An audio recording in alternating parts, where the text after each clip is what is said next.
Hello everyone. Today we will learn about Panchayati Raj. But before starting the lecture, I want to make an apology. Reason: in the previous lecture, the public health sector in India, I said that ki maximum number of public health centers and sub centers sub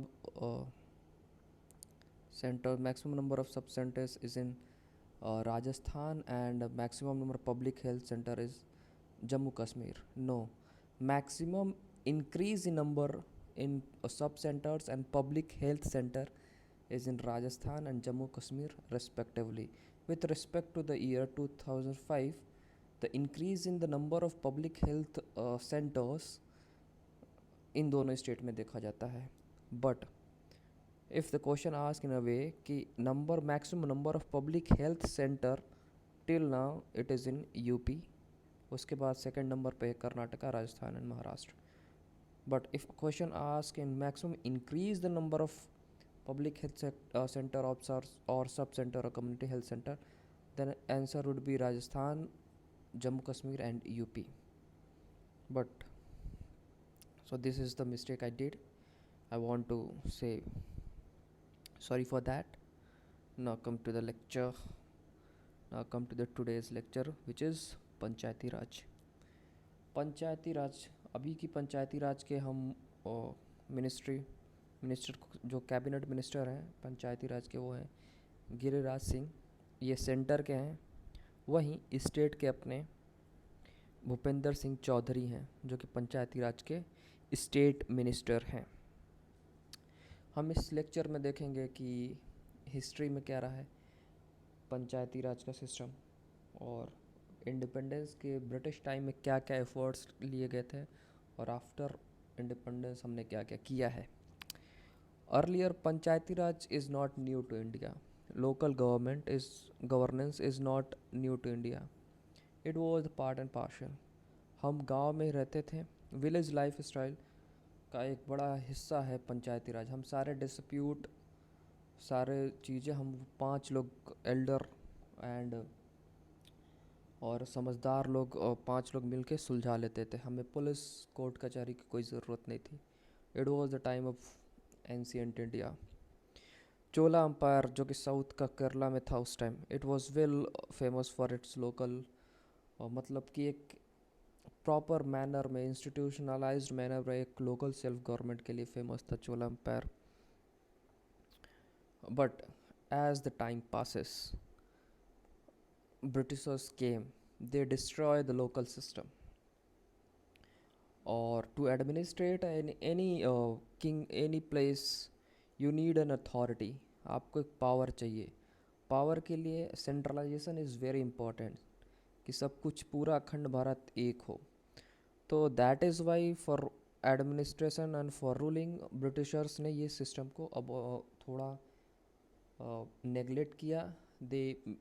they try to impose their own system, और वो कितना चलता है, कितना helpful रहता है, let's see. Charles मेटकफे एक researcher थे. Britishers he call panchayat of India is a little Republic. Republic वो होता है जहाँ रूलर खुद चुना जाता है, उस हिसाब से रूलिंग होती है. और he was very impressed with the local system of governance. अब अंग्रेज जब 1773 में आए लोग, और रेगुलेशन एक्ट आया और उन सब, और गवर्नेंस ऑफ इंडिया एक्ट 1958 आया, 1858 आया, तो इस सारे एक्ट के तहत पूरे टेरिटरी का एकमात्र बन गया था जो बंगाल प्रेसिडेंसी था, ये उसका वो सुपरमेसी चल रहा था. वहाँ से ऑर्डर आते थे और निचले तक स्तर पे जाते थे. बट इसको थोड़ा चेंज करने का आया कि जो इस छोटे छोटे मुद्दे हैं, अब नाली बनवानी है तो प्रधानमंत्री से साइन नहीं करवाएंगे, तो छोटी छोटी चीज़ें एटलीस्ट उनको लोकल लेवल पे ही समाधान उनका ढूंढा जाए. तो in this field in 1882 Lord Ripon has made an effort towards local self governance. और उन्होंने गवर्नमेंट ऑफ इंडिया एक्ट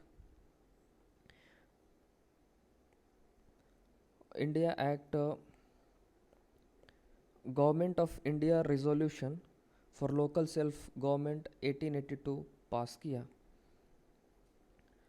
और local body act 1885 also comes into this existence. इसमें में यही था कि नॉमिनेटेड मेंबर्स जो होंगे वो विलेज लेवल पे काम करेंगे। तो it was a first step, we can say that baby step. That is why Lord Ripon is also called as the father of Indian self governance. अब लॉर्ड रिपन का effort आगे देखते कितना चलता है। और इसी के बाद 1907 में report of royal commission on decentralisation आता है, और ये रिपोर्ट सबमिट करते हैं 1909 में। और इसमें एफर्ट डाला जाता है कि हाँ, decentralisation is local self governance is good. अब वहीं कांग्रेस के 24 सेशन जो कि लाहौर में होता है 1909 में,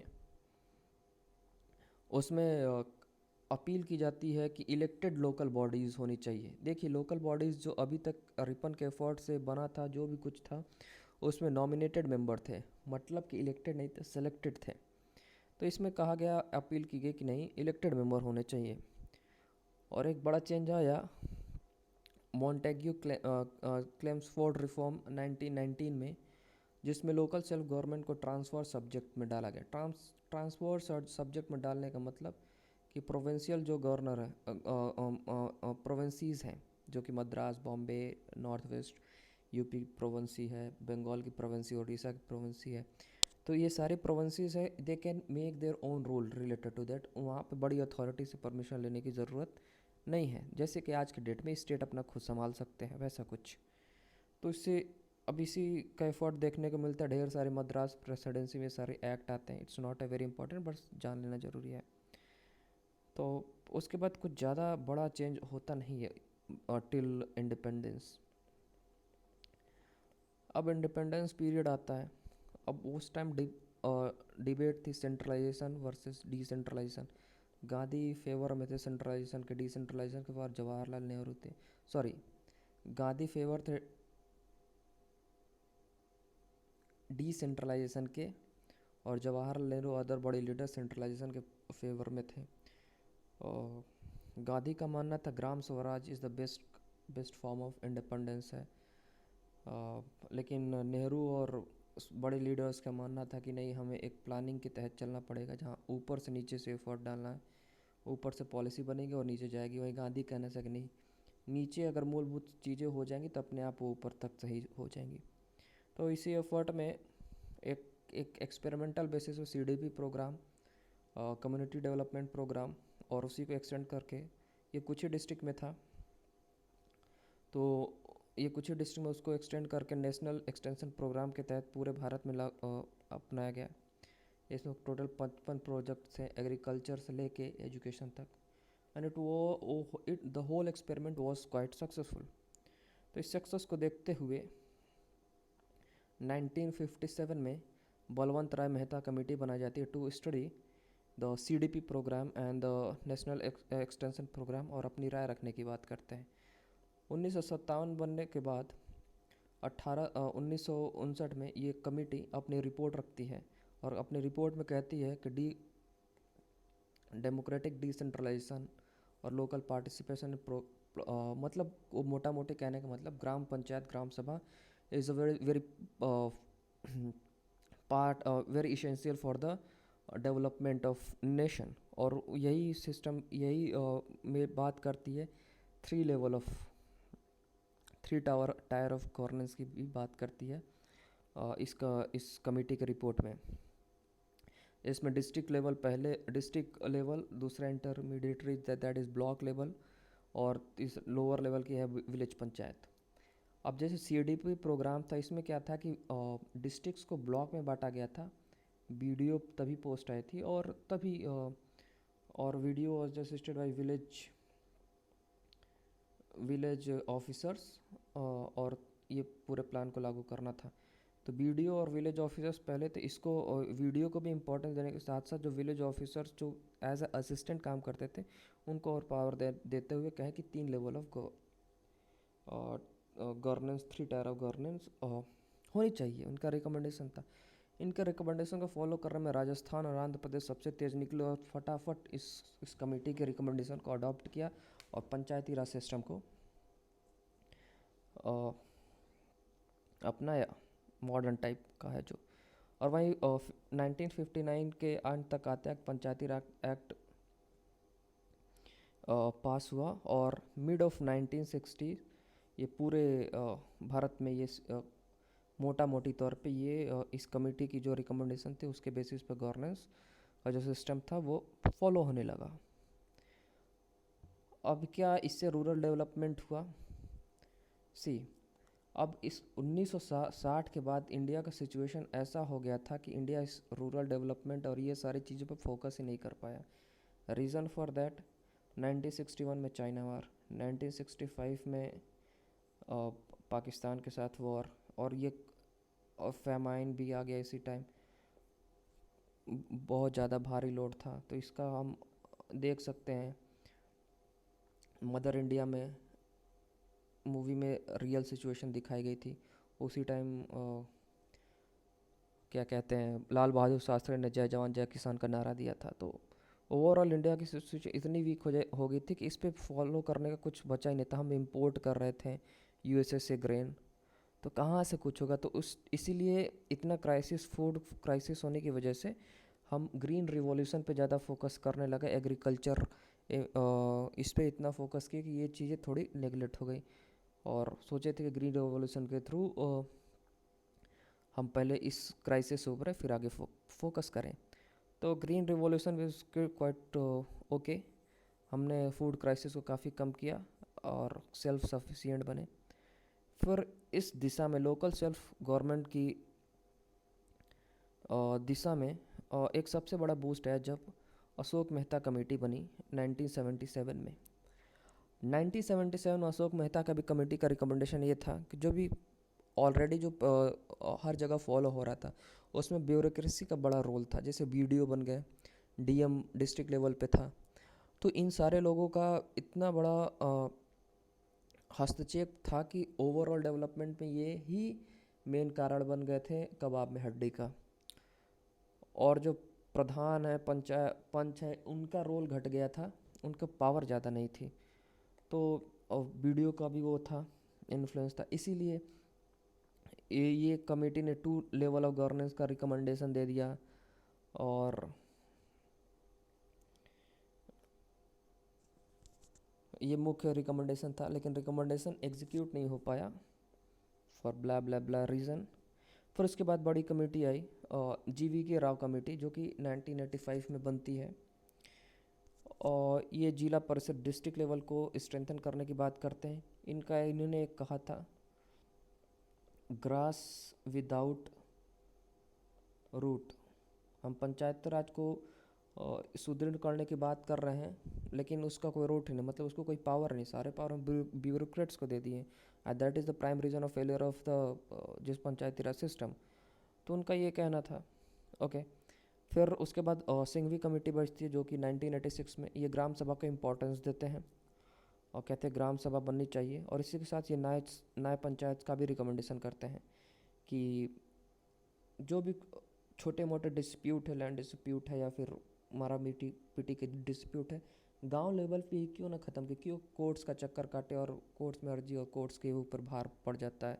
तो न्याय पंचायत भी ग्राम लेवल पे होना चाहिए। फिर उसके बाद सरकारी कमीशन स्टेट्स को 1988 में है कि स्टेट को कहती है कि नहीं, आपको ग्राउंड लेवल पर कुछ करना चाहिए। उसके बाद एक सबसे बड़ी कमेटी आता है PK थुंगन कमेटी। ये कहते हैं कि अभी तक जो था कॉन्स्टिट्यूशन में कुछ ग्राम पंचायत का दर्ज नहीं था, लोकल सेल्फ गवर्नेंस का कुछ पंचायत में, हालांकि DPSP में था, लेकिन उसको वो तो नॉन इन्फोर्सिएबल इन नेचर है ना, तो सरकार के ऊपर कुछ दबाव नहीं था कि हाँ ज़रूरी है करना। तो कहते हैं कि कॉन्स्टिट्यूशनल स्टेटस दे दिया जाए, जिसकी सारी सरकारों पे दबाव हो जाएगा कि हाँ आपको अच्छे से फॉलो करना। क्योंकि क्या होता था कि न रेगुलर इलेक्शन होते थे, अब तो 5 साल पे होते हैं, हर 5 साल पे। न रेगुलर इलेक्शन होते थे, न फंडिंग आती थी, पैसा नहीं देंगे तो क्या ही कर लेंगे। तो कॉन्स्टिट्यूशनल स्टेटस देने का मतलब कि हाँ ये सारी चीज़ें अब होंगी, पैसा भी मिले ठीक ठाक डेवलपमेंट के लिए, रेगुलर इलेक्शन हो, कि चीज़ें अच्छे से हो। तो थुंगन कमेटी का यही रिकमेंडेशन है, कॉन्स्टिट्यूशनल रिकॉग्निशन दे दें जिससे कि चीज़ें अच्छी तरीके से हो। उसके बाद गैडगिल कमेटी 1989 में बनती है, जो कहती है कि हर 5 साल पे इलेक्शन होना चाहिए और में रिजर्वेशन होना चाहिए शेड्यूल ट्राइब और शेड्यूल क्लास प्लस वुमेन के लिए। तो ये इतनी कमेटियाँ बनी। अगर आपको याद करना है तो पहले पे बलवंत राय मेहता कमेटी, उसके बाद अशोक मेहता कमेटी 1957, अशोक मेहता कमेटी 1977, और जी वी के राव कमेटी और 1985, सिंघवी कमेटी 1986 और थुंगन कमेटी 1988 और उसके बाद आता है Gadgil committee 1989।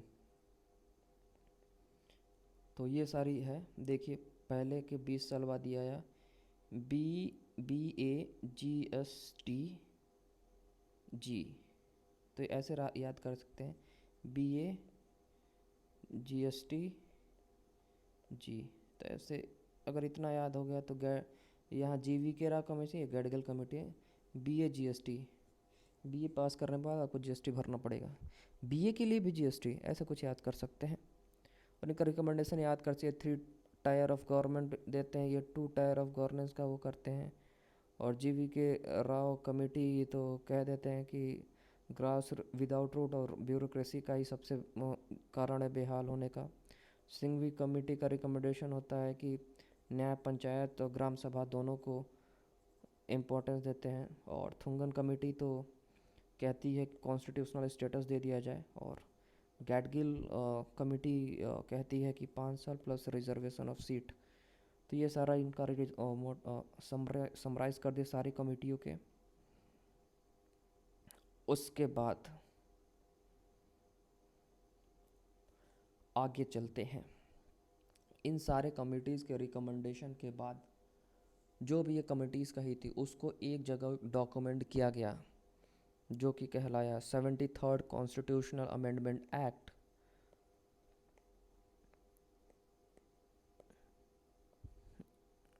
Nineteen PV Narasimha Rao की गवर्नमेंट थी, इन्होंने ये एक्ट पास किया और आर्टिकल 243 जोड़ा कॉन्स्टिट्यूशन में।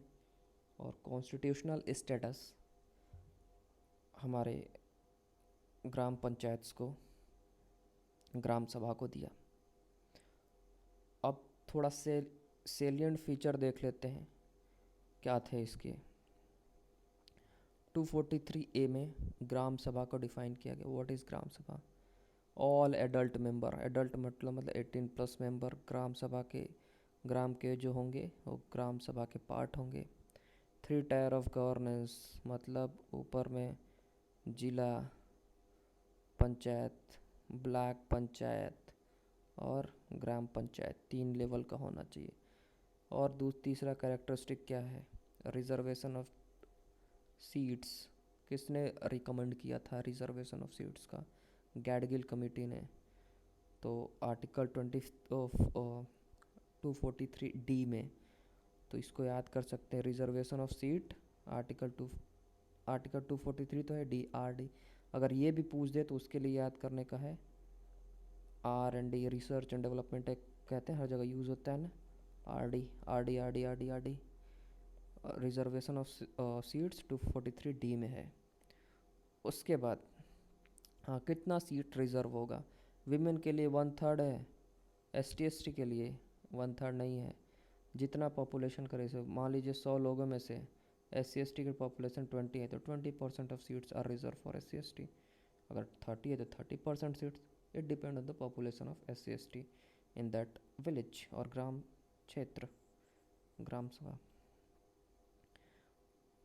और उसके बाद स्पेशल फीचर क्या है इस कॉन्स्टिट्यूशनल अमेंडमेंट का? ड्यूरेशन ऑफ पंचायत E5 243 में है। E5 कहता है कि 5 साल के लिए होना चाहिए। उसके बाद what are other special feature? Conduct of election. Election conduct कौन कराएगा? स्टेट इलेक्शन कमीशन, एक अलग बॉडी बनाई जाएगी।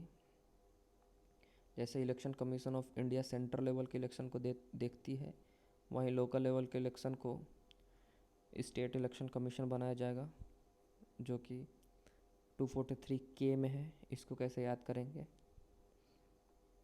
और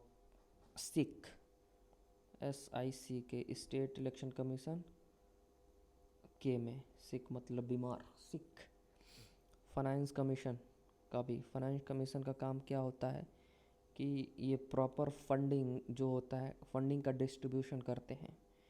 ये लिख दिए तो वो स्टेट गवर्नमेंट पे थोड़ा बहुत प्रेशर डालता है कि हाँ फंडिंग देना है। तो फाइनेंस कमीशन का ही जो गठन होना चाहिए ये भी मैंडेटरी कर दिया गया है आर्टिकल 243I मतलब 5। और उसके बाद what are the power given to the क्या कहते हैं, ग्राम लोकल लेवल ग्राम पंचायत को क्या क्या, ग्राम सभा को क्या क्या पावर दिया ग्राम पंचायत को? इसकी लिस्टिंग कहाँ है? 243G में। टोटल कितने सब्जेक्ट्स हैं? 29 सब्जेक्ट्स। किस टाइप के हैं इसमें? इंटीग्रेटेड रूरल डेवलपमेंट प्रोग्राम जो हम लोग पढ़े थे, एजुकेशन, हेल्थ, वेलफेयर, इंफ्रास्ट्रक्चर, ये मूलभूत जो चीज़ें हैं उनकी पावर दी गई है कि आप इन सब पावर पे अपना खुद डिसीजन ले सकते हैं। उसके बाद एक बड़ा इंपॉर्टेंट डेवलपमेंट होता है पीसा।